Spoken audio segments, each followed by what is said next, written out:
Are we recording? Hello? Damn it.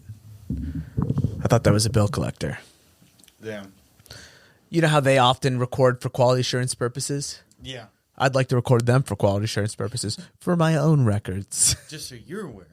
Just so you're aware, I'm also recording this call, and I'll be reviewing it later on to make sure that you followed, because it's no fair. They record it so that we can see if, or that their boss can see that they followed policy, but I can't record it to see if so my lawyer can give it a quick skim. I like the idea that I have a lawyer on retainer, but I owe everybody thousands of dollars. The key to credit card debt, and welcome to Lying Flat. This is episode 2, 3, 4. This is all the episodes. We appreciate you joining us. My name is Ramsey Badawi, otherwise known as the Thai-Town Shake, Prince of Podcasting. Also Ramsey Badawi as well. Joining me in studio today, we have a special episode today. We're going to actually have a guest for the first time. Could be the last time. I don't really know. We'll play this one out.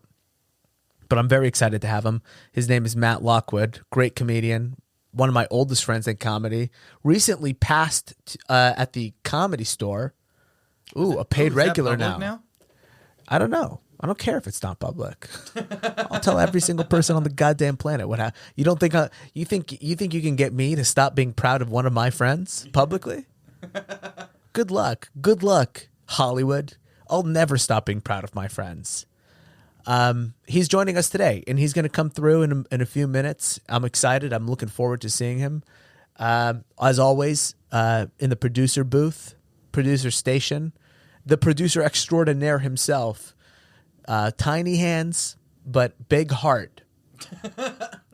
You ever try that line? No. Tiny hands, but big heart. Tyler Gazar. Thank you so much, Tyler, for all of your continued support. You're welcome. It's an exciting show today. I'm pumped. It's a little rainy today in Los Angeles. That doesn't stop me from being excited. It doesn't stop me from having tremendous joy in my heart. I went on a hike earlier. Oh, really? Well, yesterday. Okay. Hadn't rained yet, but even if it was raining right now, I'd still go enjoy the great outdoors. Where'd you go hiking? I hiked in Pasadena. There's a city called, or not a city, I'm sorry, a park called Eaton Canyon. Went through, had a great time. I was, probably a little bit loopy from some psilocybin, so I didn't go too far because I was a little confused on where to go. What if you just got eaten by a bear, Dude, dude? it was a bear-filled park. I don't know if it's filled, but they definitely had bears at that park at some point in history. Yeah. They had a nature center. You don't think I popped my head into the nature center to see what's going on? Sure, those exhibits are for 12-year-olds. I'm in 1,000%. They had a bunch of snakes, looking at the snakes, making them look at me. It was awesome. They had some stuffed do you call it stuffed? A stuffed bear? A bear which has been taxidermied? Yeah. That a stuffed bear, I looked at it. I realized real-life bears are not even that scary looking. You're crazy. Well, this thing, to be fair, to me, it was completely dead. But I still kind of thought I kind of think it's scarier when you see like the CGI bear. Yeah. Nothing's scarier than a CGI bear. Although this is kind of a relevant topic. When I was I used to be terrified of bears, but not regular bears. When I was a child, I was terrified of a specific teddy bear, Teddy Ruxpin. I remember those, dude. You remember Teddy Ruxpin? Can you pull up a live animation Teddy Ruxpin? I used to have a recurring nightmare in my youth. My recurring nightmare was that Teddy Ruxpin, as portrayed in the live action, third video down, lived in my closet. This was a recurring nightmare I had, and I'm telling you, this crushed my life. This really did. Every single night. Yeah, start from the beginning. Every single night, I would be scared to go to bed, because every night I was having this dream that Teddy Ruxpin would come out of the closet and he would suffocate me every night. Because and at first it sounds like I'm being weird right now. I know it sounds weird, but I will say, when we play this video, for those of you who don't remember Teddy Ruxpin, maybe you don't. I have a younger. My audience tends to skew younger. Okay. Perhaps it's just the way that I present myself. Perhaps it's the fact that I'm obviously cool, and kids want to follow a cool kid. Mm-hmm. Perhaps it's the fact that even though I'm 33, I'm still, I still am speaking purely relatable topics to the children. So there's a chance that a lot of people don't know Teddy Ruxpin, don't remember him. Teddy Ruxpin was a bear from the 80s. He was a toy, and he simultaneously had a TV show. Much like today, he was one of those. Look, sometimes there are intellectual properties, and they make it, and then they realize, you know what? Like, for example, SpongeBob. You know what? We could sell a lot of toys with this. This is kind of a cool thing.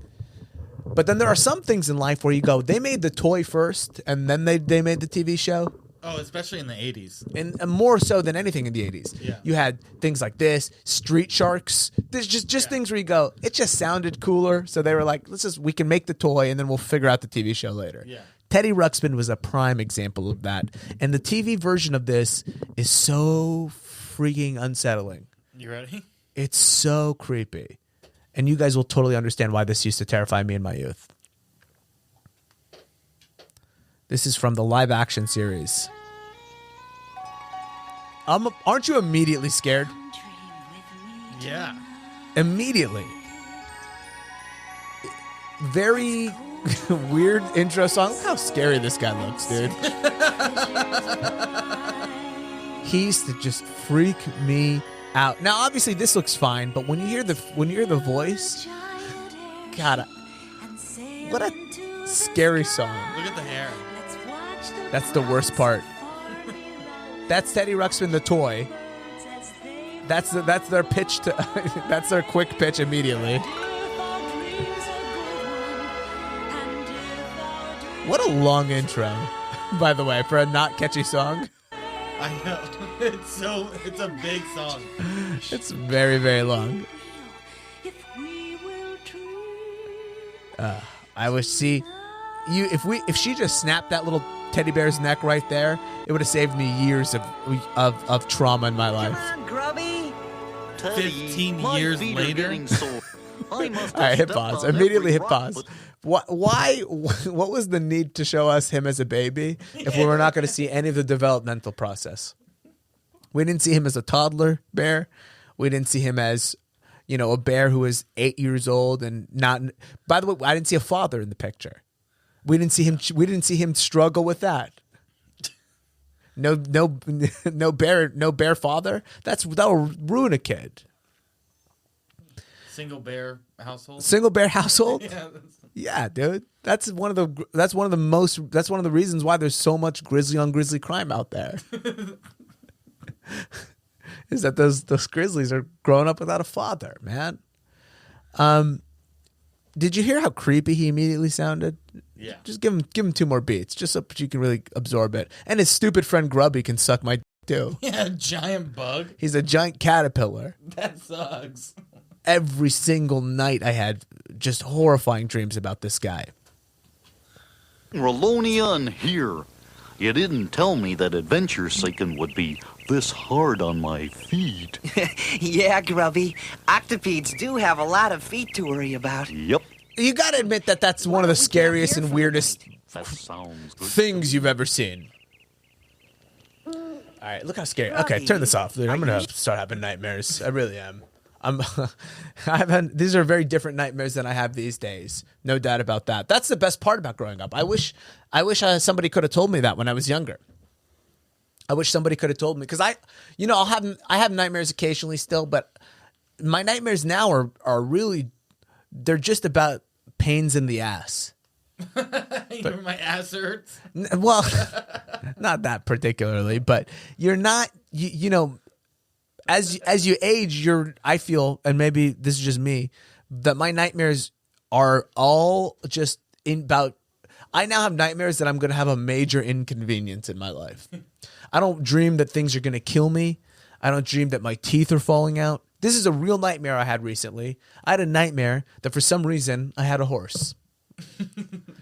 Okay, and I was riding this horse around town, And this horse, somehow we came in contact with a garage door. And I did a little damage on the garage door. And in the dream, I was furious I did not take out insurance on the horse. That was the nightmare. And I woke up in panic. I woke up going, oh boy, I just should have gotten the insurance. It's like $20 a month. Had I just paid $20 a month, I wouldn't have to worry about the property damage that my horse might cause. That to me is a true nightmare now. That is such a scary thing that can happen. Yeah. Being underinsured, I'll take Teddy Ruxpin any day of the week now. You ever have any recurring nightmares? Yeah. What's your recurring nightmare? Metallica breaks up? Metallica breaks up for good? When I was in the Navy, they stopped making Lucas. Yeah, dude. That weird spicy Mexican candy. So good. What was your recurring nightmare? So I used to have two things. You wouldn't be able to go to the liquor store and get antibiotics that a guy was selling underneath the cash register? You ever go to a Mexican liquor store and you can get antibiotics and prep and whatever you want? We used to just go to Mexico. I lived on the border. Dude, you could... Oh, you lived on the border. But if you live in Los Angeles and you want to go to any liquor store, as long as it's a Mexican liquor store and you can prove that you're cool, you can get anything you want. I've been taking prep now for like 7 months. I got it from a liquor store. You're taking prep? I take prep all the time. Oh, is that funny to you?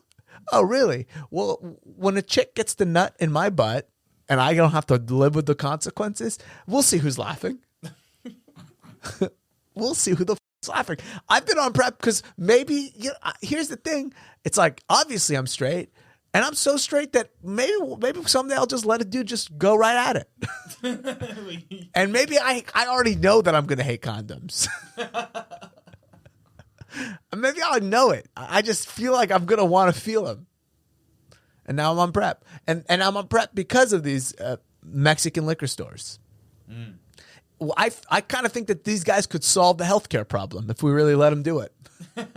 Just because I assume those guys are bringing it in from the cartel or something, or like through them. Imagine you get fentanyl prep and you die from fentanyl ice prep. They're like, yeah, but you could have been swallowing the pills the whole time. You didn't have to put them up your ass. They're not suppositories. That's what kills me is the fentanyl went directly into my bloodstream from my butt. You overdosed because it was your butt. Because you put it through your butt and it just gets right into your system. Do you think when they do the autopsy they can tell it was coming from your butt? Oh, they'll be able to tell. For real? From my butt? Yeah. Do they dig around in there? Oh, they do a lot of stuff down there, dude. You know what? That's a great question. I don't know what they do in an autopsy. We should watch that on HBO. Do you remember that special? Where they showed people getting... Yeah. I'm desensitized as all hell. I'm dead on the inside. That might be where I crossed the line. Yeah, I can't do that. I don't want to see people being all medical and shit with gruesomeness, you know? I don't mind like a guy. I for some reason, I'm okay with a guy taking out a steak knife and cutting off an infidel's head, presuming that the infidel did something incorrect.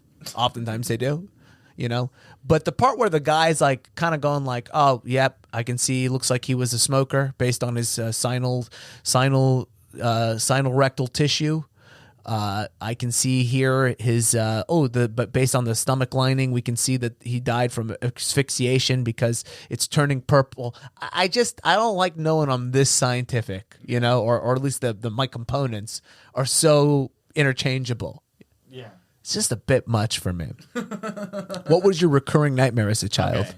Well, when I was in the Navy, I used to have this recurring nightmare where I'd have a boner, but then it would come off my body. I'd have it in my hand, like disconnected from my body. I'm so interested now in the Freudian element of what that dream is. I tried to do a bit about this when I first started doing stand-up, but I had Googled it for real, like, what does it mean? And this website said, and they had the same dream in detail, and they said that I've recently felt extremely emasculated.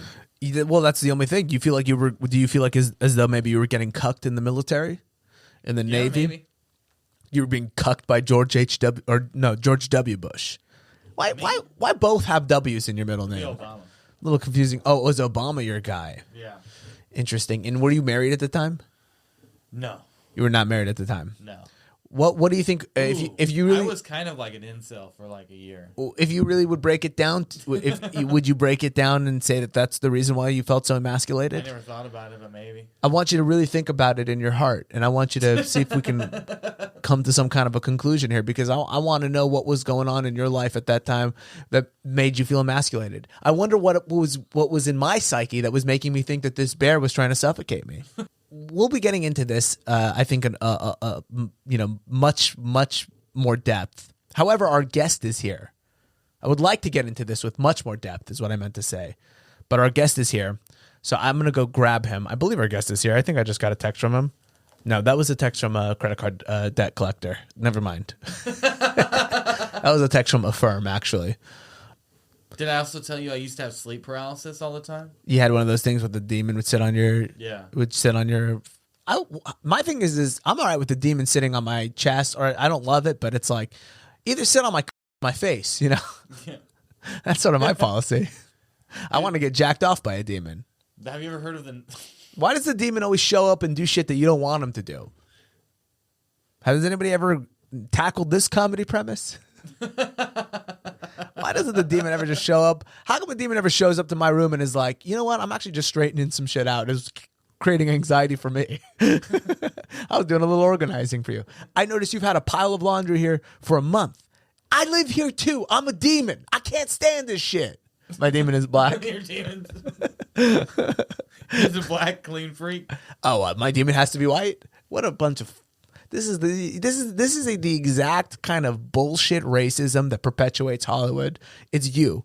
I had no problem with it. Oh, you had a huge problem with the fact that my demon was black.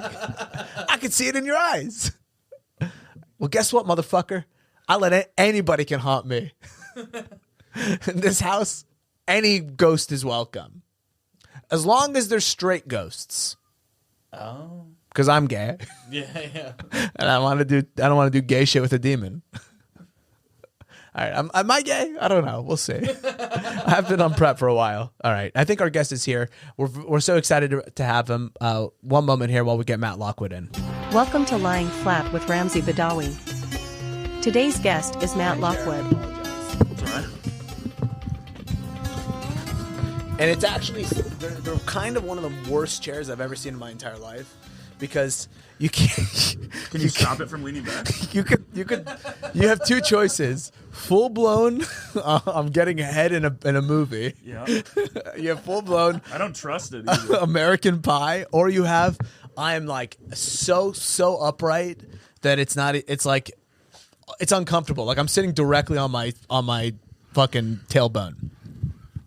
I feel like if I sit like this, I'm ready to leave. That's how I feel. Should I go grab another? You want me to go grab another chair? That's We can make it work. I apologize, dude, because It's good for posture. it's great for posture. This is like a privilege thing that I don't realize I have as a fucking 3 foot tall human being, as a little tadpole. Yeah. I forget about these small privileges I have in life. You know, life spends a lot of time reminding me of all the disadvantages I have in life. People don't spend enough time talking about how great it is that I get to sit in any chair I want. Little chairs, and your feet are probably well rested. Well rested. One time in life when it comes to chairs that I feel really bad is a bar, like a bar stool. Yeah. Yeah. I don't know if I feel bad per se, but let's just say I'm aware. Let's just say I feel like a black man, you know, in society when I'm sitting in a chair. I go, oh, my vulnerabilities are exposed. Yeah, everyone can see me. I'm a black man in Kansas right now. I'll tell you, I have trust issues with chairs in general, but especially like those little plastic yard chairs and stuff. Oh, yeah. Because I'm a huge person. Like when I sit down in any chair, I have to Take a second. cautiously sit and make sure it can support me. You know, Because a fat guy falling out of a chair or breaking a chair, it's all we want to see. it is the most embarrassing thing that happens to fat people. Yeah. It's like we're waiting for it. You know what it is? It's my equivalent of when I need to get something off a shelf. Yeah. You see me, you without even knowing it in your head, you hear me go like, But it's also if you're grabbing something off a shelf and fell off the stool. and I just ate. Yeah. I just It's like, what was he ate doing? shit. No, he's trying to reach something. Yeah, exactly. And he goes, "What is he trying to reach?" Oh, it was a sippy cup. Like Yeah, it his has little to be. baby sippy cup. That's the equivalent of breaking a plastic chair. Is me going for a baby sippy cup, falling back. I will go get you another chair. This is a shitty chair. I just feel like when it leans back, it like kind of tilts too. So I feel like it's gonna break. If you can promise me it won't break, we'll be good. I can promise you that This looks good on camera, right? If I sit like this, here's what well, you look cool. fully uncomfortable. I gotta go get you another chair. Funny. Let me go grab him another chair. I'll be right back. Is that chair better? Much better, yeah. Way Dude, I better. felt so bad. I'm like, wow, I did not realize how awful that is. These are for me? I don't know if you're a Celsius guy, but I got you a Celsius. It's energy stuff. You're not. What is your? Well, Oh, it burns fat. I'll drink a bunch of these. You know. what a great way for me to. What a great sort of interview question for me to jump off with. Energy drinks. What are your feelings on them? I had friends in high school that drank them a lot, and we made fun of them. And so now I feel like if I drink them, I'll be a hypocrite. But You know, people always do this. They always go like, "Dude, it's so douchey," and I had no clue. energy drinks. That's what we always did.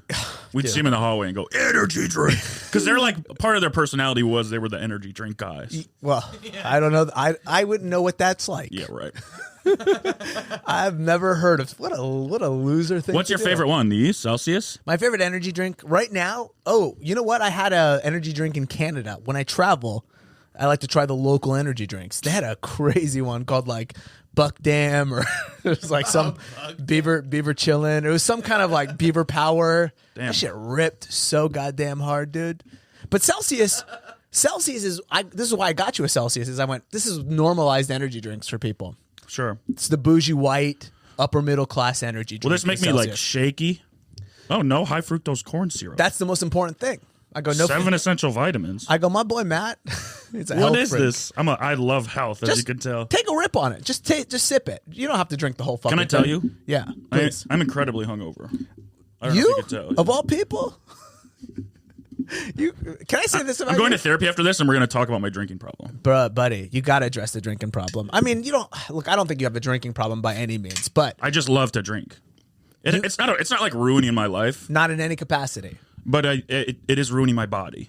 without a doubt. And that eventually, and you just the hardest thing about drinking, drugs, everything. The hardest thing about quitting it is what you're actually doing is you are conceding that your body is changing. Yeah. You're conceding that it turns out it's not all fully what it used to be, and now I have to do like if I quit drinking, I have to admit that, and if I admit that, there's only 3 more things that happen. Yeah. It's like I get weaker and weaker, and then it's death. And then it's all done. It's over. So I want to drink while I can. I want to live while I can. How much do you think you drink a week? Too much. I've never. I can honestly say, and this has a lot to do with what we do for a living. Yeah. But I've not seen you without an alcoholic beverage in your hands pretty much ever.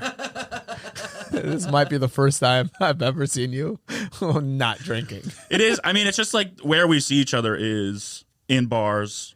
Comedy clubs really are a hard place to not just drink and ruin your entire life. Like Especially the Comedy Store, Oh, where it's free and everybody's drunk and everyone's a little uncomfortable. Yeah. It's an uncomfortable place unless you're super comfortable. there's a lot of social energy to deal with, and drinking helps that. Oh boy, the social energy part of that place is really hard. People are just Overwhelming. People are on some weird. You worked there for how long? 6 years. 6 years of just dealing with people just being the weirdest version of themselves. Yeah. And it's every type of person. It's not like it's a specific type of person that comes there and you can like learn how to deal with it. Yeah. It's top to bottom, crazy, every race from every part of the world, every tax bracket. Like you generally have to learn to deal with like every single type of person on earth. There's a crazy Chinese woman who comes to the Comedy Store, and she appears to be I think an immigrant. She's probably my favorite of all the crazy people. Yeah. Because I go, you're not supposed to be this kind of crazy. Yeah, yeah. I know who you're talking crazy somewhere else. Yeah.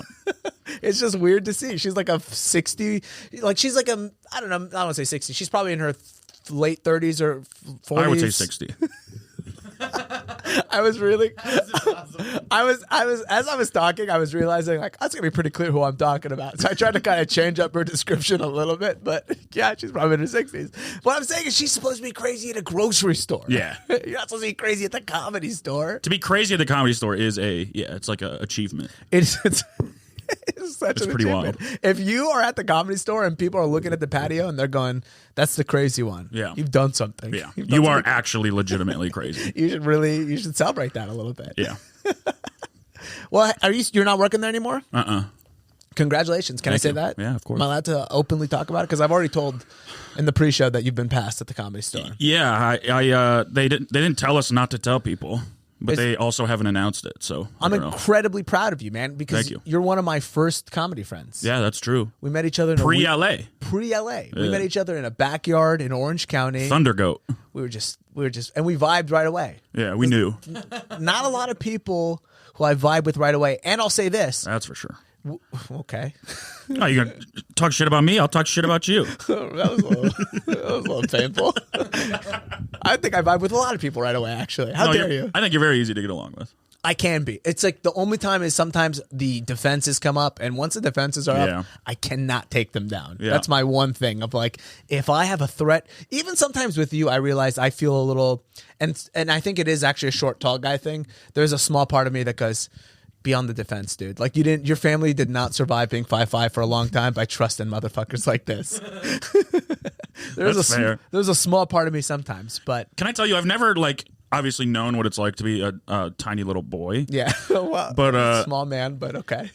I when I stand next to Luke Moniz, who's taller than me and bigger than me, because a lot of people are taller than me, but they're not as big as me. Yeah. He is taller than me and bigger than me. Yeah. And when I stand next to him, I feel uncomfortable. Right? I'm like, this is how everyone must feel when they stand next to me. And it's and that's why little guys come. That's why all of us are on the defense, man. People treat us like but you do have that pretty much every second of your life with every single person. Yeah. And I don't like it. I want to be seen as like a regular sized guy.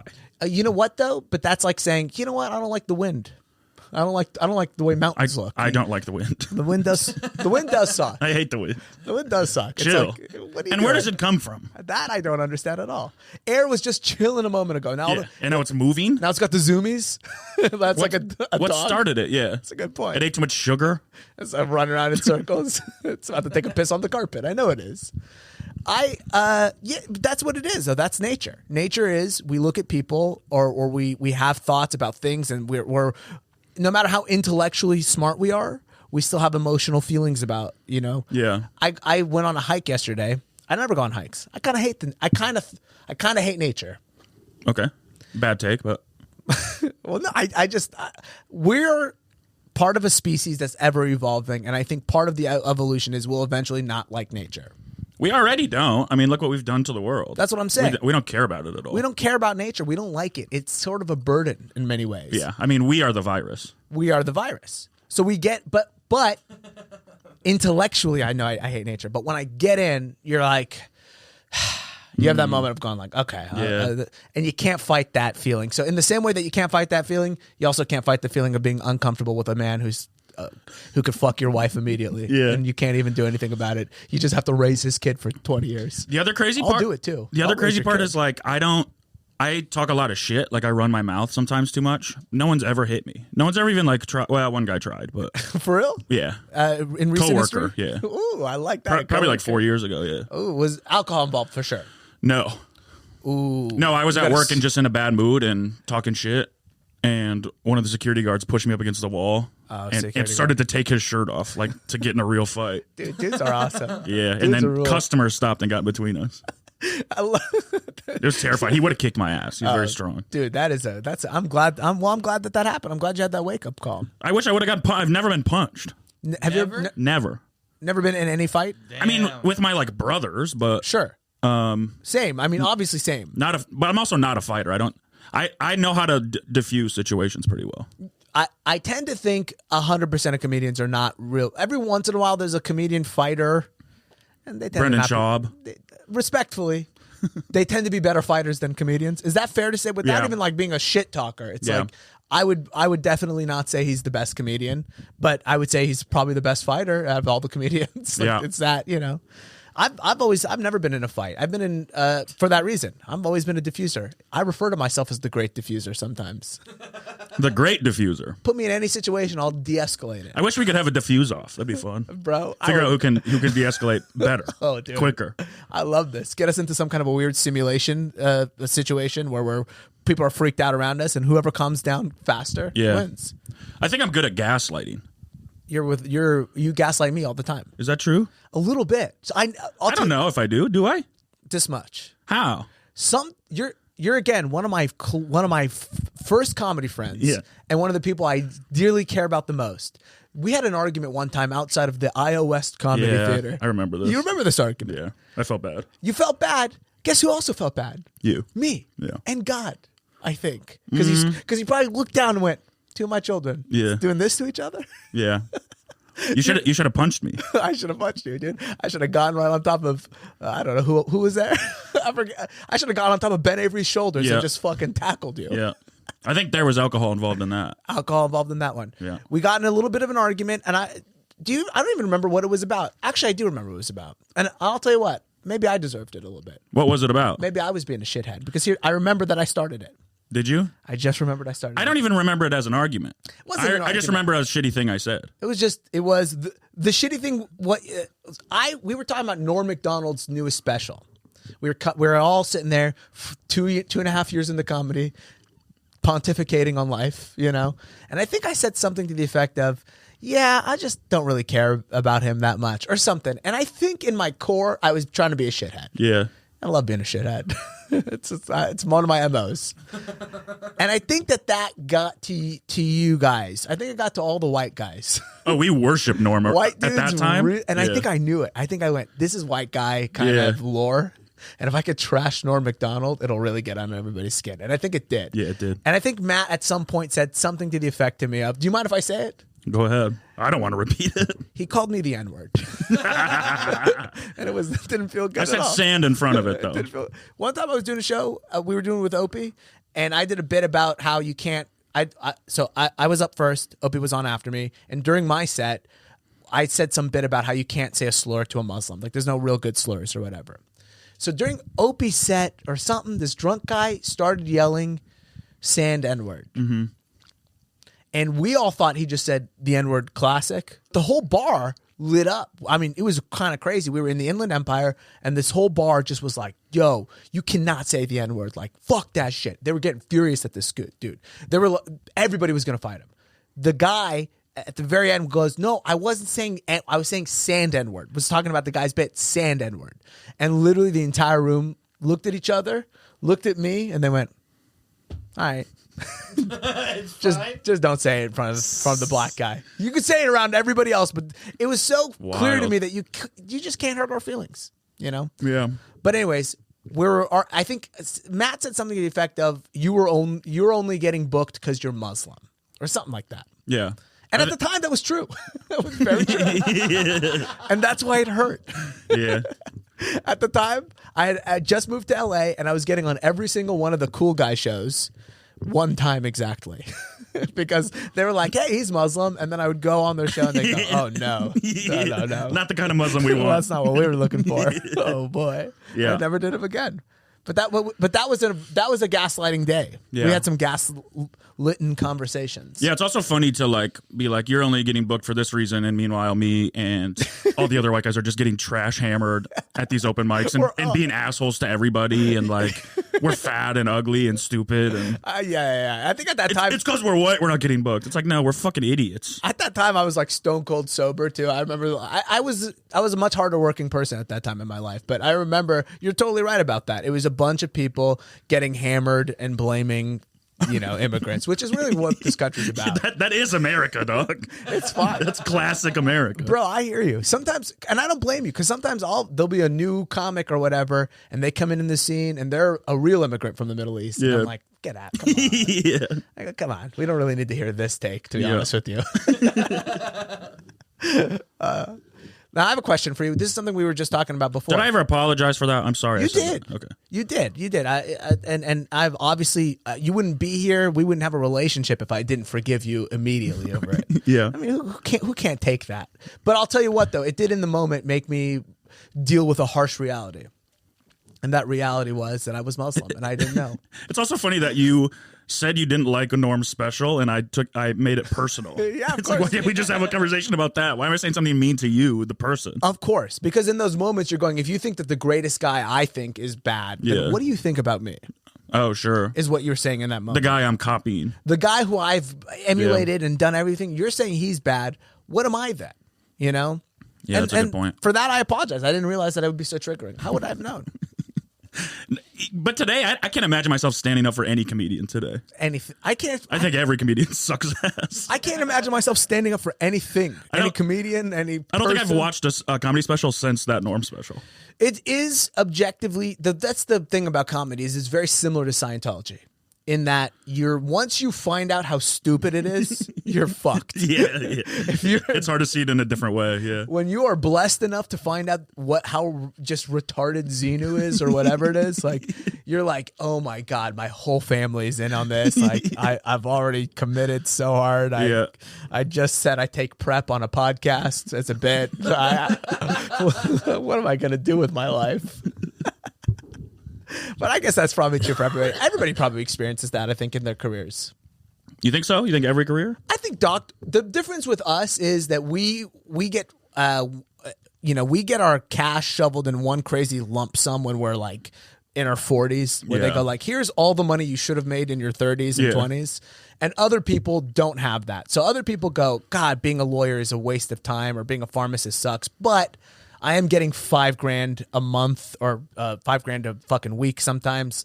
What are you gonna do? Yeah, it is sad when eventually, like, whatever you do, it eventually just becomes a job. No matter how cool. Like, being a lawyer or a doctor is probably really exciting at first, and then after a while, it's just like the same. It's the same thing all the time. Yeah, that's why they start medically malpracticing on people and stuff like that, because they're just like, think about it, that dude's doing a surgery where he's trying to, like, take out a piece of your brain, but he's also thinking about fucking the fact that he got a fucking ticket that morning. He's fucking pissed off. It's raining, He's not focused. He's not focused. He's on autopilot. His prep is low, so he can't even get nutted. He can't even get sex in the butt.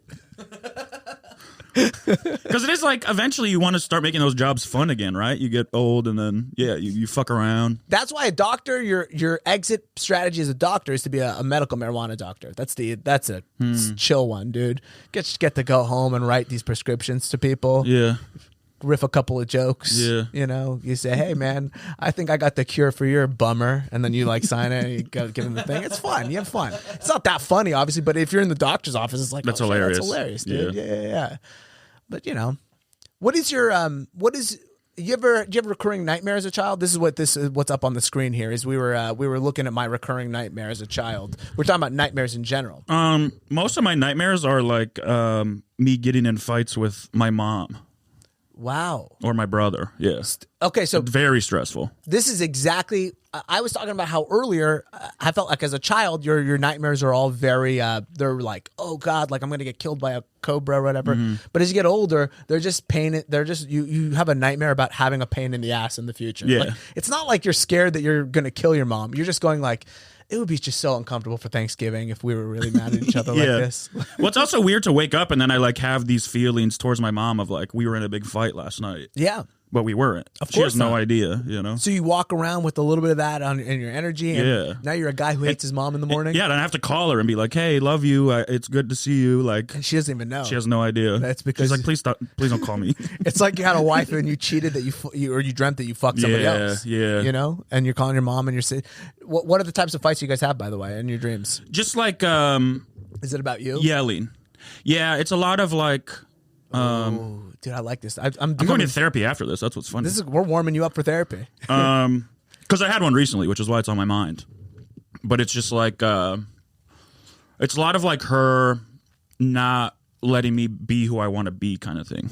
If that makes sense. So it's about you wanting autonomy more than anything or something, and you feel this omnipresent. Your mother oftentimes probably represents society in that dream. Yeah.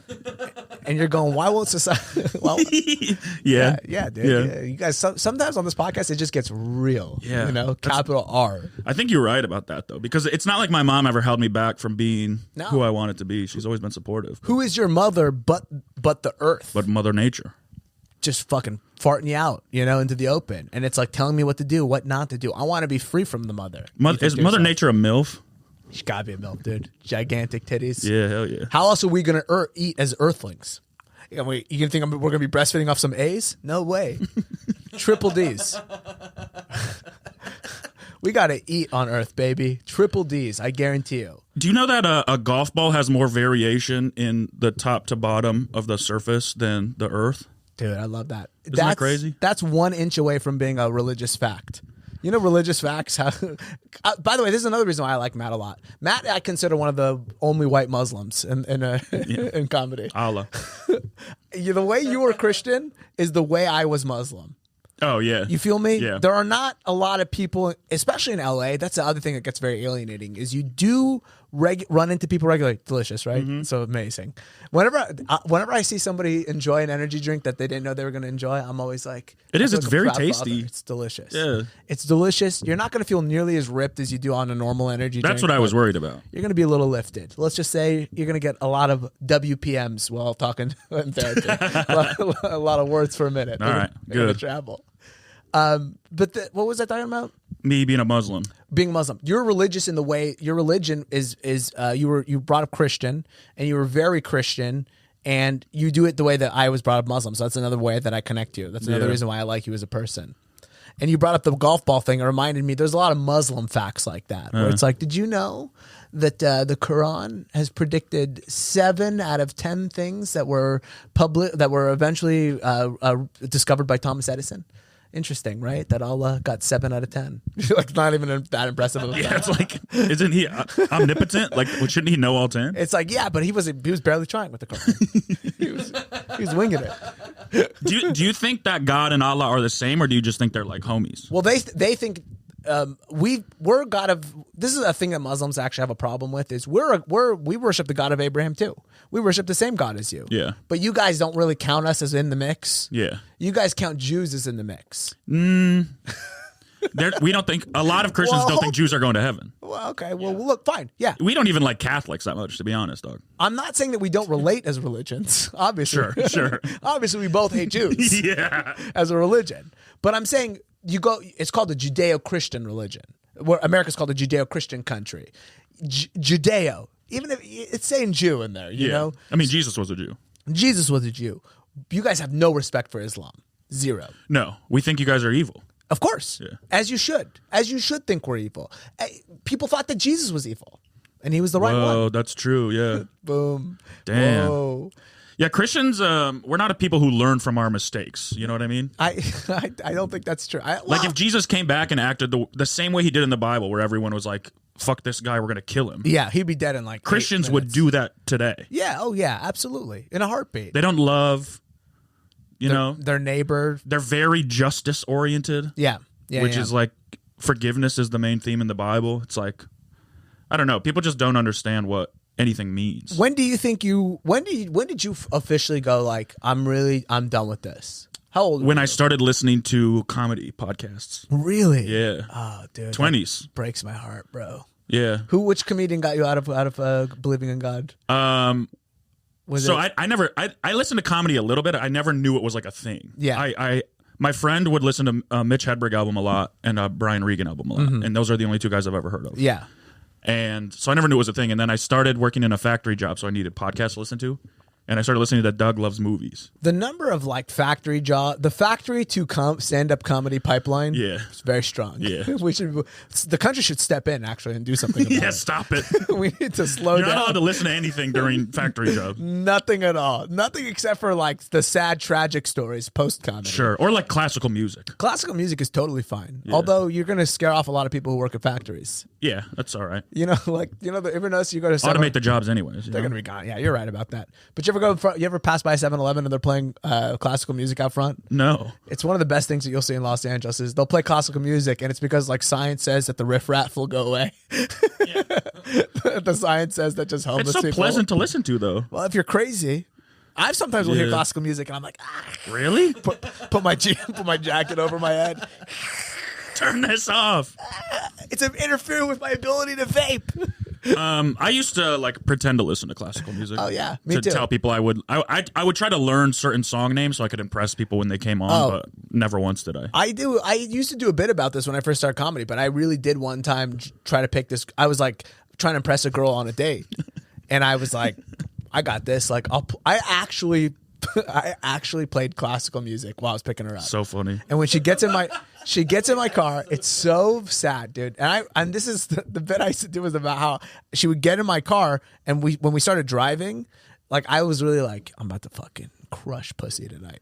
But she, like, within 2 seconds goes, this really feels like you're going to murder me tonight, right? Within 2 seconds, she says that to me. And then what's really funny is I had the car where the doors lock. So literally right after she said that, the doors just, it was just great, dude. It was great. That's the kind of stuff. That's the kind of comedian I used to be. Yeah. Telling stories like that. It is very funny to pick up a girl and try to pick. It's so obvious. Yeah, but then that affects the audience perception of me. They stop seeing me as a strong man. Yeah, so you can't do that joke anymore. I don't do that joke anymore because if a crowd doesn't see me the way the crowd saw Saddam Hussein, I don't really know what I'm doing. Do you try to present yourself in like a certain way? Do I try to present myself in a certain way? Interesting question. No. Are you like conscious of how you are presenting yourself to an audience? No, but I'll say this: I am one of my personality traits that affects me the greatest in comedy and negatively affects me is that I am at my core a liar. Right, okay. I am at my core not because I'm a liar, because I just enjoy lying. Any kid who grew up as an immigrant, and I don't love this whole like immigrant story, but we have such drastically different lives as Americans than we do, that most of us started lying. Like, remember when Adnan Syed, the kid from Serial, and people were like, why is he lying so much? I remember watching and going like, I know exactly why you're lying. Because if you're like me, my parents still know nothing about my life. I can't even tell my parents how much I spend on Uber Eats in a week. Yeah. They may kill themselves if they found out. So when you're in that mode, you realize, you go, oh man, it turns out that when you put up that shell all day long for 20 years, it's kind of hard to chip it after a while. Yeah. So that's where I got conscious, is going like, what are you trying to hide from your parents? Sometimes when you're on stage, you go, what are you trying to hide from your parents? And you need to get rid of that right now. That's interesting because I do relate to that because I lied. I was a big liar, but mine was because my parents were divorced and lived very different lives. And so I would have to like code switch essentially when I went. What are the different lives? My mom lived in like suburban, middle class, nice white neighborhood, and my dad was like out in the country, white trash. And so you had to go. What was that code switching like? Like, what did you go like from country bumpkin to fucking city boy, or was it religion to non-religion? Or it was like my mom. Well, the other thing is like my mom is very clean and organized, and the house was always nice, and there's always like food and stuff. And then we go to my dad's, and it's like dirty and gross, and there's like roaches in the cereal type shit. So it was just like a lot of like, at my mom's I had a bunch of friends and I would spend a lot of time on the internet, and then at my dad's I would just be like in the shed with a chicken. So almost to appease the other one, did you prefer, that is really funny by the way. Did you prefer one life to the other life, and did you feel as though? Oh yeah. I'm a little indoor city kid. You liked your mom's life. I mean, I love nature, but I would rather be with my friends. Yeah, and now you've disappointed the father. Yeah, and as Jordan Peterson has taught us, that's bad because you're going to be in the belly of the whale pretty soon. Is that what he says? He loves Pinocchio. He loves that. He loves Pinocchio. He loves that book, dude. His favorite is Beauty and the Beast. I love when Pinocchio went into a whale. Pinocchio, no, I think Geppetto was in the whale's stomach. He got swallowed by the stomach. Oh, okay. And at some point, the son has to rescue the father, and it's hard. You see, it's hard to face the beast sometimes. Yeah, but you have to face the beast, even if you're a puppet. even if you're just you're not a real boy. Did he save him when he was a real boy though? Well, Tyler, did it take him being a real boy to save his father? JP never seems to go to the end of the story. He's never finished the book. He's really. It's a good point. I don't think he's ever finished. He's never finished any of the stories. Did you feel when you went from each of the house to the for example, when you preferred being a city boy, you felt like when you went with your dad, did you feel like, oh, I gotta like almost play up that I don't like living there so that he feels good or bad? Or did you feel like that kind of an energy? Yeah, I mean, I was definitely like a people pleaser and a peacekeeper, so I was always like trying to relate to him and like trying to act like I liked it. And is your dad a big dude? Yeah, dude, I can't even imagine to be Matt's father. He looks like a manly version of me. Because you're a pretty manly dude. Yeah, but I'm like, you know, I like dance a little bit. You do. Smile. It's why I love you so much. My dad is not a man who smiles. Yeah. And he's gruff and he's like wears leather jackets. Ever hit you guys as kids? If I get too uncomfortable in a subject, I will snip it right out. No, he didn't. He no like physical abuse. I mean, he spanked us. Yeah, One time he spanked my brother, and my brother goes, "That didn't hurt." Ooh, that's Like, you fucking idiot. what a horrible thing to say. Yeah. By the way, what? Now he's gonna spank us harder, dumbass. What did you think could come out of that? Yeah. But I also love that. I love that your brother did that. That's Yeah, he's a kinda, cocky little man. that kind of rules. Yeah. He's like, get it harder. You know. That's man. That's really interesting. I never really. It's interesting. I know that you're. I know that you're a product of divorce, but I always forget that that really affects you. I forget how much that affects people. Yeah. You know. Yeah, it's crazy. It's because it's also so common that people are just like they think everyone's normal. Like I do think we kind of have you guys beat on the marriage front on the Middle Eastern culture. Oh, sure. I think just going like, listen, this literally has nothing to do with love. Like, Yeah. what's love got to do with it is about marriage in the Middle East. It's not about sex. which I think is a preferable thing culturally because It's incredible. it takes out a lot of pressure, and also like if you don't have to look for love and sustain love. You're only looking for a business partner. Yeah. Dude, imagine how sick of this is. Okay, I go, hey, I need to find a business partner that I can occasionally fuck. I'm into it. I'm into it. Yeah. Absolutely. What a team building exercise. Yeah. and then you just figure out how to live with each other, You figure it out. which is how Americans used to do it, you know? My mom and dad, I don't know if my mom ever really started loving my dad until in the last 4 years. Crazy. And he's 73 now. And I'm like, this is where I really feel that. And this is where you need it the most, is that time. Mm-hmm. You could go without love from 30 to 64. Yeah. It's those years afterwards. That's why I'm like, I got to have kids. You want kids? Yeah, I would love kids. You'd be a great father. Thank you. I think so too. I think that's why I want kids, but I also don't really want kids. Yeah, I feel you on that one too. I also don't really want kids. I was just 100% in. I mean, maybe if I'm successful and relaxed, Yeah, then I will, sure. but I'm not even close to that. I just think it would be so sick. Here's, and this is one of the most depressed reasons to want to have kids, but I am already it's too late for me. Yeah. I'm not even that old, but I'm still kind of there's just too much. I'm now looking at what it was that I have to go up against in life. And I go, I'm not saying that it's a bad or it's not going to happen. It's just, if I get a kid, I think I could just start there. Yeah. You know what I mean? Really get him, make him an influencer by the time he's 10 kind of thing. Yeah. Get him on TikTok, and then I'll be his cool dad who happens to rip on stage. Yeah. I think that's a reason I don't want kids is if I wouldn't have kids until I had success to financially support them. And the only way to do that would be to be semi-famous at least. To have some money. And I wouldn't want to have a kid and be. Because then you can fuck everybody. Yeah. That rules. Yeah. You know what I mean? I consider. Yeah. Well, have you thought about, hear me on this one, having a kid and then fucking the kid? I have thought about it, yeah, but I decided against it. Just hear me out on this one. Yeah. Just sleep on it. Well, if I did that, I would adopt. I think You would the Woody Allen. Oh yeah. You get a wife that way, a wife daughter. Yeah, and what more could you ask for? You know what, dude? On this podcast, I don't know, that's the line that I've crossed. See, this is the issue why I don't want kids. Is someday someone's gonna find this and show it to them. Yeah, your kid will be cool as hell, probably. Yeah, I mean, my kid would be cool, Super cool. but I do want to adopt. I think. Do you know what I would say? Okay, well, first of all, I'd love to. When you adopt, do you want to adopt from America or from outside of America? From America. To me, I'm like, Keep it in house. You want to keep it in house? Purebred. You want to make them? You want them to be white?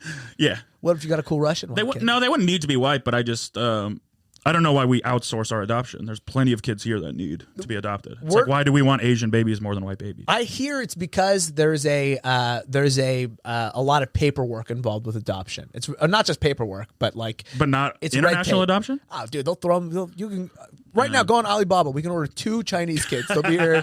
They'll be here in a week and a half. You can expedite the shipping if you want. Really, you go to Russia, you go to China, you go to the countries where their governments have a different sort of setup. Yeah, it's definitely way easier to adopt. That's and crazy. That's why I think a lot of them do it. That's crazy. Plus, you get a kid. Sad. Plus, you get always I would love to have a Asian baby just so I can constantly remember how good I am.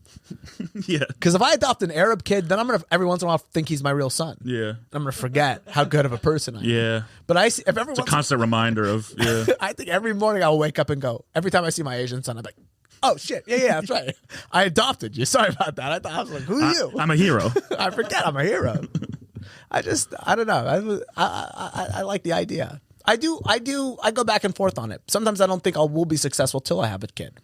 Interesting. I don't put it. It's like, what is your biological imperative? Yeah, it does. I think it does like accelerate your like hustle. Yeah, dude. Like and now I have something more than just myself to do this for, because I don't care about myself enough to work hard. I agree, and I've heard there's a lot of I've heard many a person say that one of the great things about having a kid is that you get to stop giving a shit about yourself. You get to remove some of that out of you, and that seems okay to me. Yeah, that seems wonderful. Some of those things are my selling points. I wonder if like Patrice had a kid, if he'd still be alive. Good point. Maybe he would have taken care of himself. Yeah, because you have something else. Like if I had a kid, I wouldn't drink as much as I do. Without a doubt. Yeah, I would same. I wouldn't be. My problem is I'm more of a smoker, so I wouldn't smoke nearly as much. Yeah, I wouldn't. You'd still do the energy drinks though in front of your kid. Well, I have to set a good example for them and let them know. Because I assume my kids will help me. If anything, my children will probably help me get my energy drink line off the ground finally. Oh yeah, you want to launch one? And then you're not. What would you call it? I'm still in the process of trying to pick a name. Beaver Dam. It's got to be something. It's got to be Middle Eastern related. Okay. You know, I was thinking about calling it popcorn lung, which is not. It's not. Sounds like a disease. Yeah. Well, that's not Middle Eastern related. It's more vape culture related. Okay. But then I could. Is that what it's called? Popcorn lung? Popcorn lung is what you get when you vape. Oh. And then it could be keto. It'd be maybe it's butter flavored. I don't think that's a good idea. Buttered flavored. Okay, I'm not as into energy drink culture as you are, so I don't know. Maybe, but yeah. I feel like that's not a great idea. I'm sure. Oh yeah, I'm sure.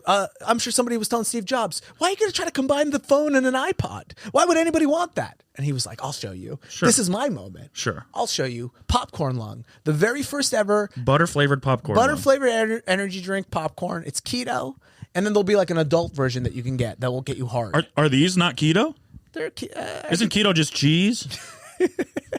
Exactly. Right. It's just melted cheese in a can. Dude, melted cheese in a can would be a sick I energy drink that. drink. Yeah, hell yeah. Especially if it's hot. Just a hot just a hot can of nacho cheese. Nacho cheese is so good. It's insane how good it is. Also, like American like craft singles. Yeah. Oh my God. Like, Underrated. It's an unreal and I think as an adult, it's like Coca-Cola. As an adult, you're supposed to pretend you don't like it. Yeah. You're supposed to be like, oh, I don't do that. Yeah. But when I see a craft, I cut my own cheese. Yeah. Shut up. Get outta here, Shut dude. the fuck up. when I see individually wrapped, I'm just ripping them. I'm ripping them, throwing the plastic wherever. My At that sister point. does that. When I go over there, she's like, "Can you shred some cheese?" I was like, "I'll go to the store and buy shredded cheese, Yeah, dumbass." What am I? Oh, would you like me to Are milk we the? poor? Yeah, are I we got to doing? churn our own butter. What do we have? We have one of those washboard. We have a washboard that I can play while we're bored when we're bored later. Well, what's going on? She got to go to the country. Yeah, That's that country in her. yeah, it is country. She's over in She Michigan. lives in Los Angeles. Crazy, dude. She lives in a city, Shredding your own cheese, like okay, this is a ridiculous. and then you got to wash the cheese grater, Yeah, that's and your arms are tired. That's what I'm saying. The only thing, Bitch, this is what I do. Perfect. Done. I'll even give it a little of this.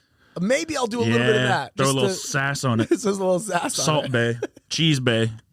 Yeah, dude. The only thing meant to be shred is documents in this town. Yes, Am I right, sir. folks? Amen. Or arms. Oh, arms. Bodies. I like that. And actually, if you do this well enough, you can just take care of any document yourself. Yeah, you don't even need a machine. That's the other thing. She's like, "Can you shred my documents?" Come on, dude. Bitch, buy a shredder. Buy a shredder. I like that idea. She's asking you to shred her documents. What is she, Trump? She's currently being indicted on something and doesn't want to have actually done it. All right. Well, listen. How long have we been recording, by the way? It says hour 4, but I think we started. Matt got here around 20 something. Oh, perfect. Okay, good. We got a minute. I don't want. My thing is I want to make sure that you get out on therapy on time. I know it's a very important part of your life. I just got to leave by 2. Yeah. Watching you develop this last year and a half. Can I be real with you as Of your course. friend? Yeah. Inspirational. If it's nice.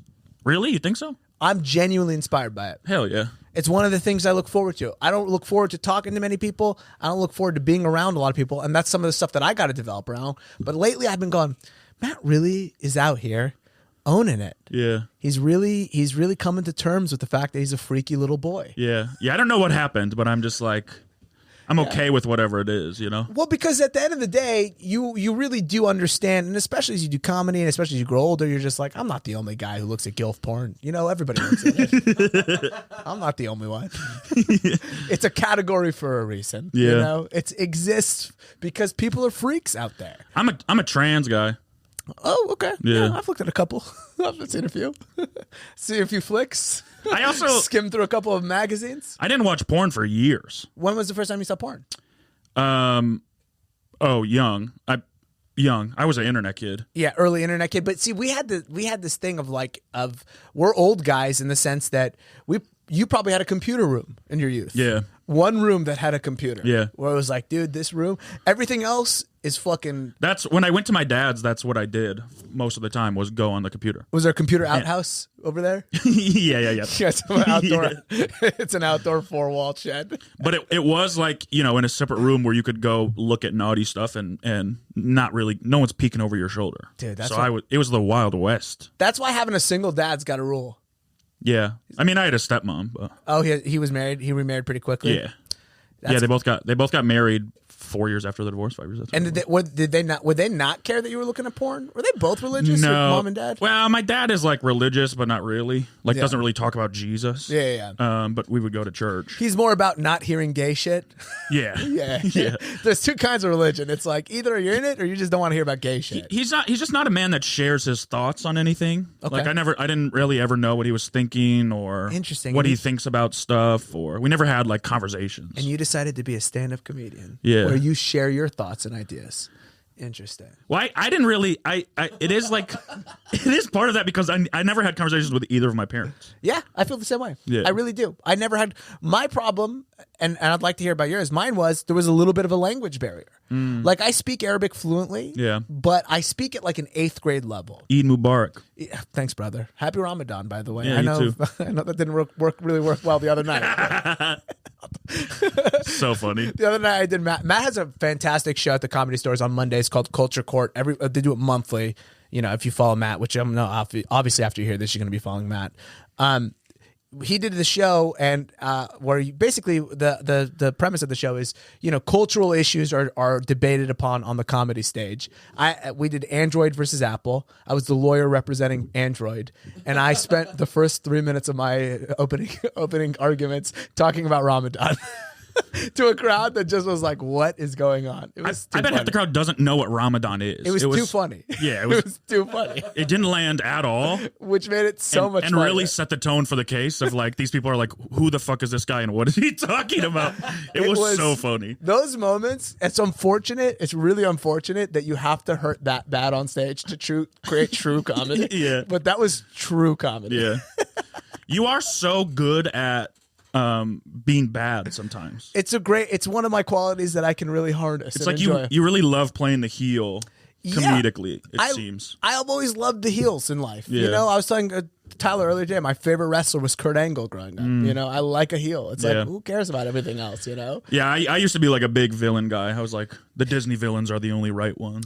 You know? No, that's Thanos did nothing wrong. I hear you. Listen, I'm not there yet. I'm not on Reddit. You know what I mean? I'm not quite there. Yeah. But I like making people, for example, I love making people uncomfortable by bringing up Saddam Hussein or the Prophet Muhammad really early in a conversation. Sure. When it's not even that they think I'm a bad guy. It's that they're immediately like, I don't know what's about to happen, but my butt feels weird right now. Yeah. That's fun to me, man. That's a good time. Well, it's also like we Americans are not really knowledgeable in Anything. Middle Eastern affairs. Middle Eastern. We know Saddam Hussein is a trigger word. Yeah. Osama bin Laden is a trigger word. Yeah. Iraq and Iran are trigger words. They're all trigger words. If you say them, we go.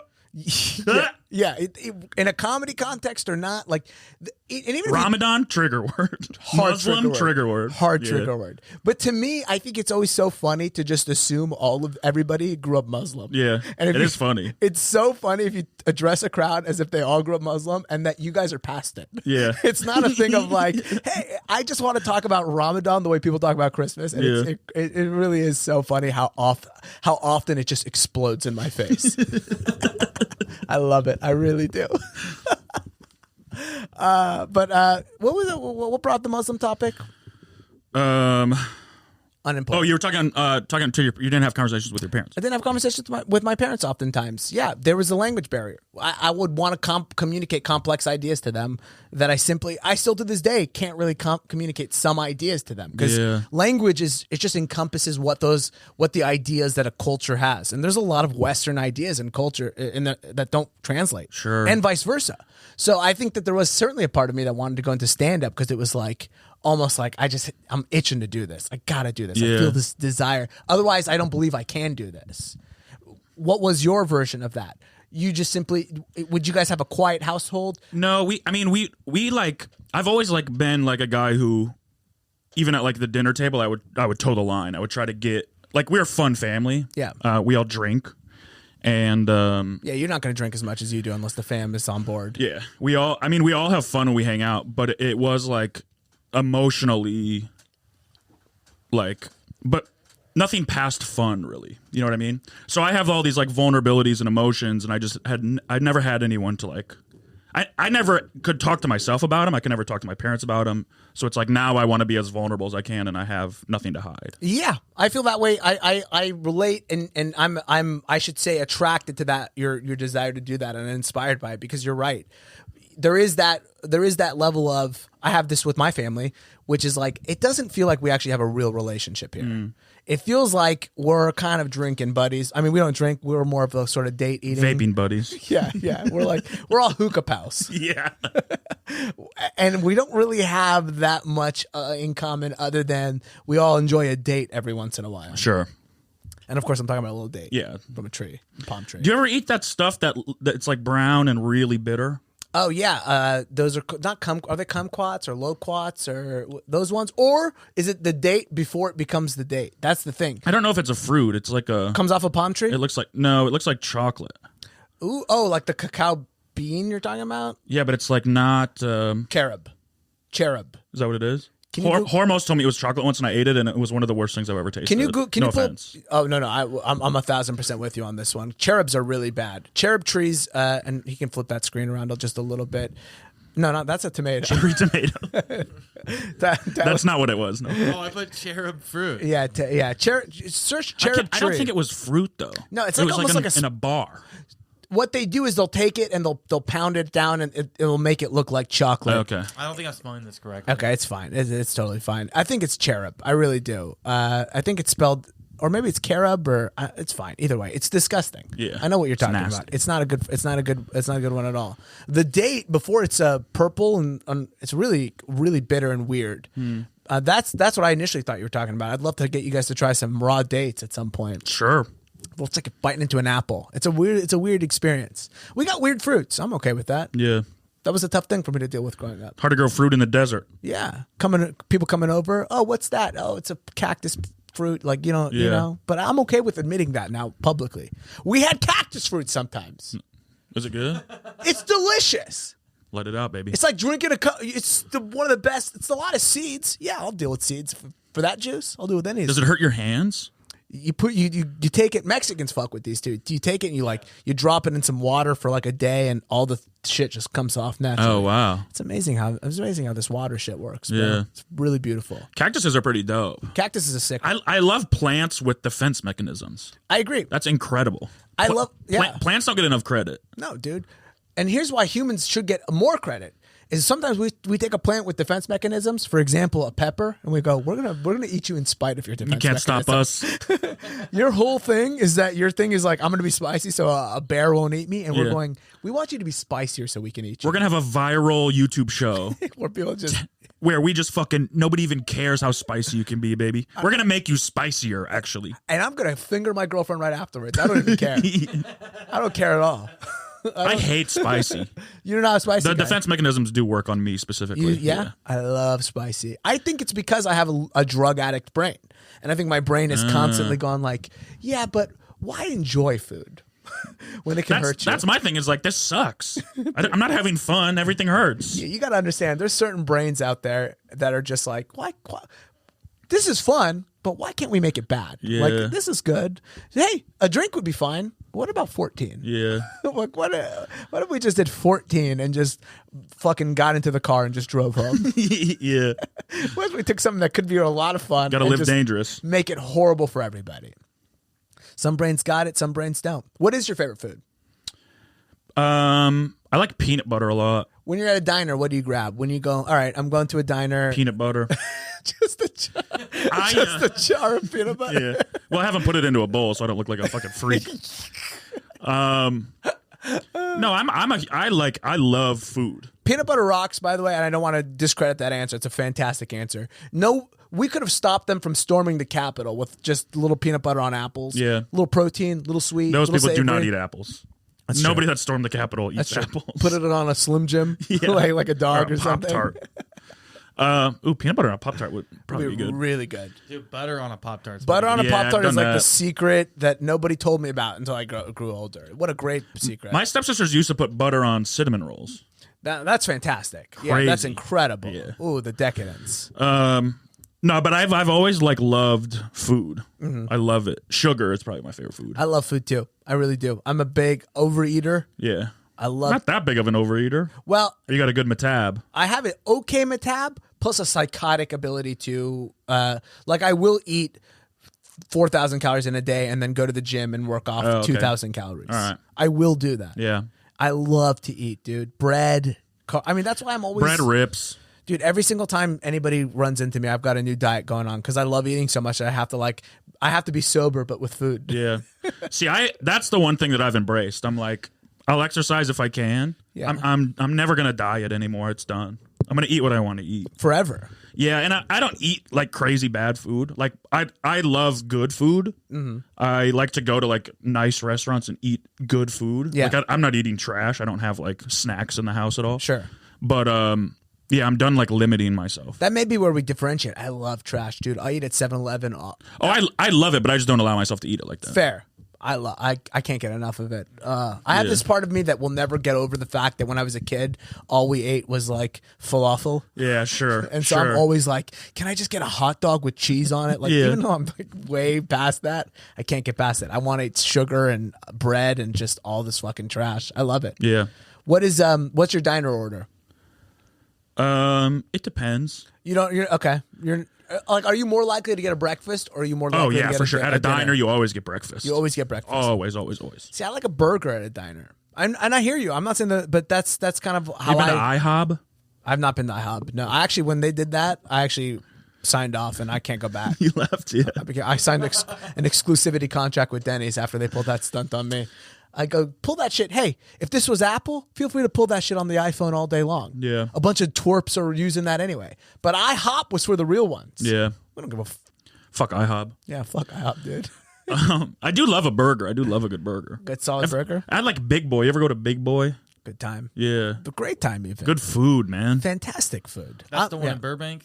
There is one in Burbank, yeah. Oh, okay. That's the restaurant I used to go to with my dad, was Big Boy. Big Boy. They got one in Michigan. Yeah, we had a bunch. Oh, I forget. I They forget. had they had one that had a breakfast buffet where we would go hungover, and it was the best food I've ever had in my life. a buffet, dude. I tried going to a Chinese buffet recently because Yeah. one of them. We had all the you best can Chinese eats. buffet in Michigan. No better. You pay like $13 for it. Yeah. You go wild in it. Yeah. Guys there's a Mongolian grill in there too, where the guy does the Mongolian Whoa. style. No, we didn't have that. Bro, you gotta before you rank your Michigan one number one, you gotta go to one of those.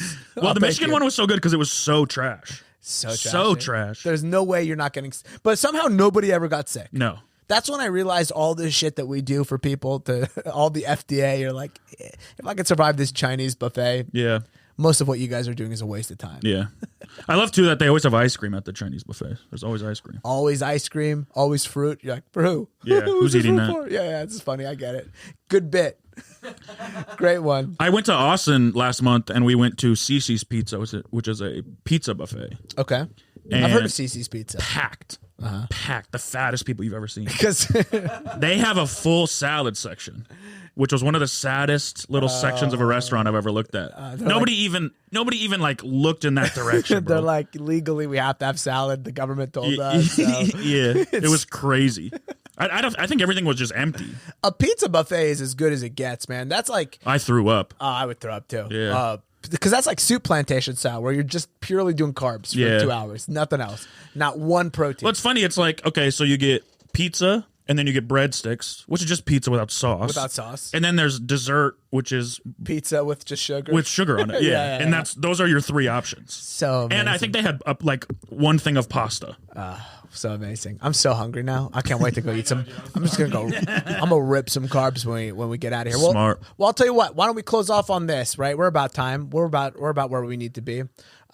Question I have for you. I spent some time in nature yesterday. I admitted it. I was vulnerable at the beginning of the show. Yep. I let you guys know. It's not just weightlifting for me and holding my gun.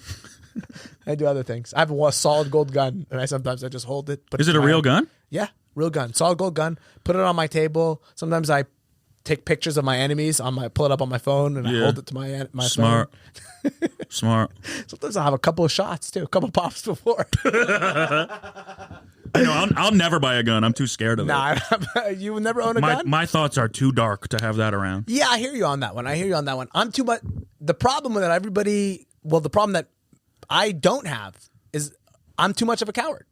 Sure. So there's just simply no way I'm going to do it. Sure. I just won't do it. I'm too much. But you never know. Maybe you get a little confidence boost one night, Yeah. You listen to the right song or something, and it's just like, I could do this. That's true. That's true. the thing is, it's like... I listen to Break Stuff by Limp Bizkit. It's not the best song ever written. One of the best songs ever written. Start my day with it every day. Sometimes when I am having a really bad day, I will recite those lines like to try to cheer myself up, and they're pretty good. Oh, bro, I'll put it on repeat in my car and turn it all the way up. It is good. No song hits like that song. Whenever you're complaining about your day, if you just go like, it's just one of those days, man. Feeling like I got hit by a freight train. Yeah. Yeah. You just immediately go like, what are we doing? That's my karaoke song. Did you know that? It's a great karaoke song. One of the song. top. That's Yeah. one of the top ones. What were we saying, though? I was going to close it off. Yes, I was going to close it off. We're talking about my vulnerabilities, expressing my vulnerabilities, owning a gun, why you could never own a gun. I was in nature yesterday. I went to the nature center over here in, this was in Pasadena, Eaton Valley Canyon is really what it's called, or Eaton Canyon Valley. They had a reptile center. Whoa. Walked into the reptile center. You got to look at a bunch of reptiles in captivity, right? The only real way that a reptile can enjoy its life. In captivity? I think so. I think animals in general. It's a cold world out there. It's bro. a cold, cold world. People are always like, free the gorilla. It's like, ask him. Yeah. Because he's got a pretty cush gig here. Yeah. He's living in a place where they just give him bananas all day long. He may be a little depressed, but depressed and 80, not fearing for his life. Yeah. Depressed to 80 might beat, wilding out in 25. Yeah. Right? If you had to choose, now in this reptile center, there was a lot of different reptiles. Lizards, iguanas, I guess which are also lizards. Snakes. Geckos. Turtles. I'm just reminding people what reptiles exist out there. Bearded dragon. Turtles are amphibians, no? They're amphibians, but I think that I'm going to classify them as reptiles in this conversation that we're about to have, in the context of it, because it's an important one, and I want to include everybody. I want it to be a big tent one. And if you're listening at home, I want you to maybe throw in a comment and below and tell me why. Give me your answer and tell me why. If you had to choose to be one reptile, and here's the catch, though. Here's the catch. You have your brain. So Matt Lockwood, personality, consciousness, all of that state remains the same. However, you are now occupying a reptile's life. What reptile do you think you would choose? A hippopotamus. I'll take it. I'll take it. I would say like an alligator or a crocodile. Are those reptiles? Yeah. Yeah, I would do that. You think you could walk around thrashing people all day? Fuck yeah, bro. You think you so? eat kids at Disney World? That's the part where I think it would hurt me. Is I go, I love kids, but I'm hungry. Yeah, So then I'm in that situation. I don't love kids. But a kid having a good day, you're gonna eat a kid? Well, you find the little spoiled brat one, Like if I have you just find people that deserve to die, and I would eat them. You would. You would kind of Dexter it. You're saying. Yeah, I feel more sad about killing animals. About the other animals. Well, that's like the problem. if I'm an iguana, I have to eat the crickets. Crickets seem nice. You ever Jiminy? Oh, you think as an alligator, you're just going to be purely eating humans? Yeah, you can. Bro, come on. Where are you going to go? Florida? Yeah, I guess that's the only place you can go to get humans regularly. Yeah. Well, okay, racist. What about the Nile? Eat some Egyptians. Sure, I could do that too. That's gonna be some indigestion. I there. have heard that Egyptians are bad people. They're the Not to generalize. No, but- can I say this on the air? Which is also right to the camera. The worst people. I'd rather my son be a cricket than an Egyptian. I tell you right now. But hey, let us solve that beef. We have our own internal beefs in the Arab world. Let us have our beefs. Yeah. We don't like Egyptians, Moroccans, Maybe a frog. Saudi Arabians. Frog is a good one. I like frog. Seems like a kind of a cool life. But they always just, whenever I see a frog, they're just standing. They're not even like looking at anything, right? They're just like there. No grind, bro. They're just they're just living so life. So weird. And then they'll jump and then stand. On a lily pad. And by the way, the other cool part about being a frog is you start off a tadpole. And that's like that is so sick. different. You're so different. That's got to be the fastest evolution. Bro, imagine if we started out like just like insects or like we started out as a butterfly and then we ended our lives as human beings. Yeah, that's crazy. That's a pretty sick transformation. Yeah. So you feel good about yourself at the end of the day. Yeah, you're like, look what I have become. Look at these arms and legs I have grown absolutely. from nothing. From zero. I mean, we do start out as sperm. Oh shit, you're right about that. It's kind of similar, but they're out in the world. They're out in the world. They get to be sperm in the world. We don't ever get to be sperm in the world. Those ones are dead. I would love it if the way we became is that your dad just nutted into a pond. Yeah, and then we grow and have to go find him when we're ready. Dude, just a cloud of nut in the pond.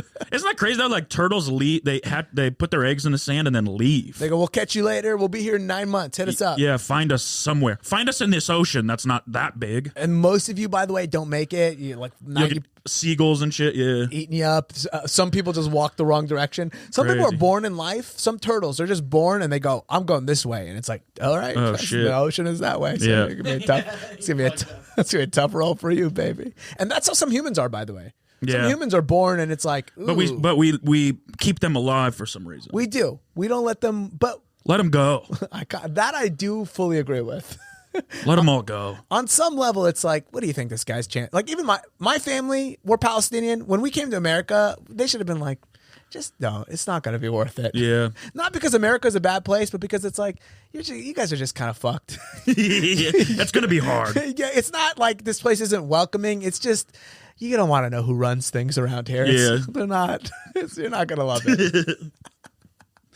All right, I like that answer. A frog is a good answer. No, a crocodile. That's my answer. Back to crocodile. Yeah. I could never choose to be anything so cruel. I would feel hurt. All animals are cruel.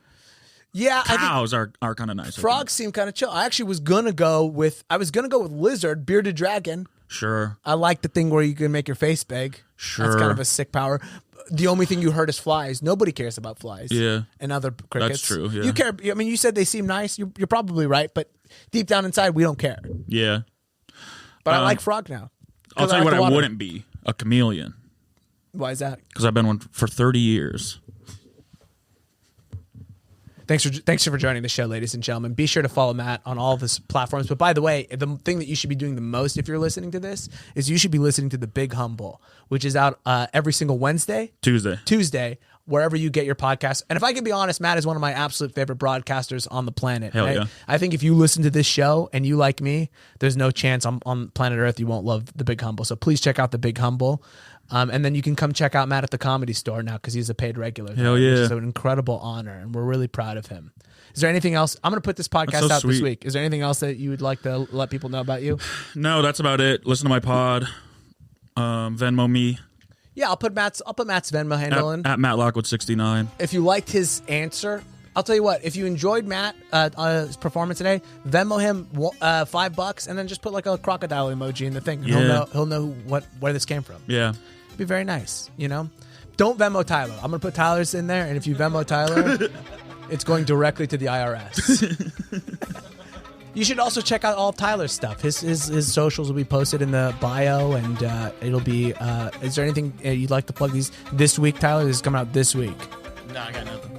All right, if you're listening to this, I'm in Fort Wayne, Indiana. Tyler's got nothing. But I'll be in Fort Wayne, Indiana this Friday and Saturday, so come check that out. That'll be a fun time. And then aside from that, subscribe to the podcast and tell me if you like the guest format more. When does this come out? This week, tomorrow.